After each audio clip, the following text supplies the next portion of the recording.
Tim Schroeders helps manage lots of money at Pengana Capital out of Melbourne, Victoria, Australia, and joins us on the show. Happy New Year, Tim. First of all, number one, the markets came out of the gate, out of the President's holiday in the U.S.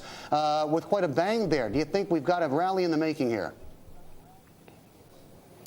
I think the preconditions are in place for a much improved second half of February after a fairly cautious start to 2010. So yeah, I'm very optimistic that things can move forward and markets can continue the uptrend that we saw last night, Bernie. Okay, but the hurdles, the barriers being what? Greece, maybe the plunge we've been seeing of late in the euro, though we saw a little bit of recovery in the last 24 hours or so. What is the biggest swing factor in your mind? I think Greece is on the way to sort of being eased, or investors being more comfortable with the outcome there, but we've still got a lot of moving parts. There's still the investigation into the derivatives that hid the extent of Greece's debt woes, and really investors are probably still waiting for firmer signs of what form the European Union stronghold in terms of countries like France and Germany take with respect to how they're going to support Greece and possibly other nations through the debt turmoil. So I don't think that's quite played out as yet, but having said that, I think we're well on the road to recovery.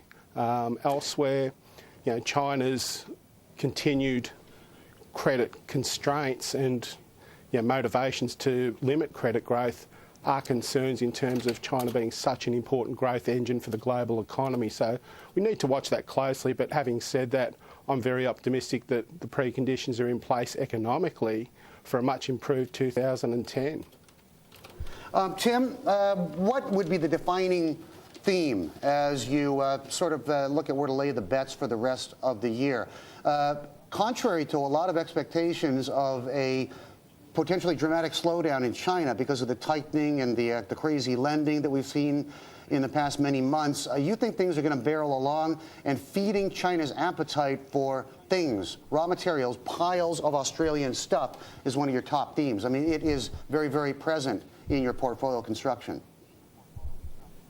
Oh, absolutely. And I think from where we sit, China should continue to grow above sort of an 8% critical benchmark, and we're actually looking for an increase this year over 9%, which I think should be okay. But having said that, as we bump through and the synchronous growth scenario comes out to play, authorities need to be very vigilant in sort of reining in some of the more speculative elements of the economy and making sure that the credit's available in the right parts of the economy to stimulate jobs growth and improve the standard of living for constituents. And that, to me, is the real underpinning motivation that we have to keep our minds fixed on, more so than worrying about attempts to limit speculation, which, from my perspective, is a good indication that the authorities are proactive in what they're doing, rather than waiting for speculative bubbles to get out of control and we see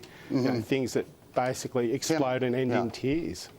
Yeah, but Tim, your top recommendations include BHP, Rio, Xstrata, and CVRD of LATAM. I mean, that seems to be really packing the eggs into a six-pack there. Yeah, look, I think you've got to go where the strength is.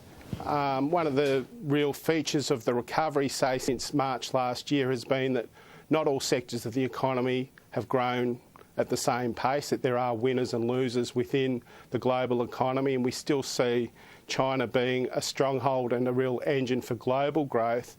And as such, we're very happy playing big global diversified raw materials producers.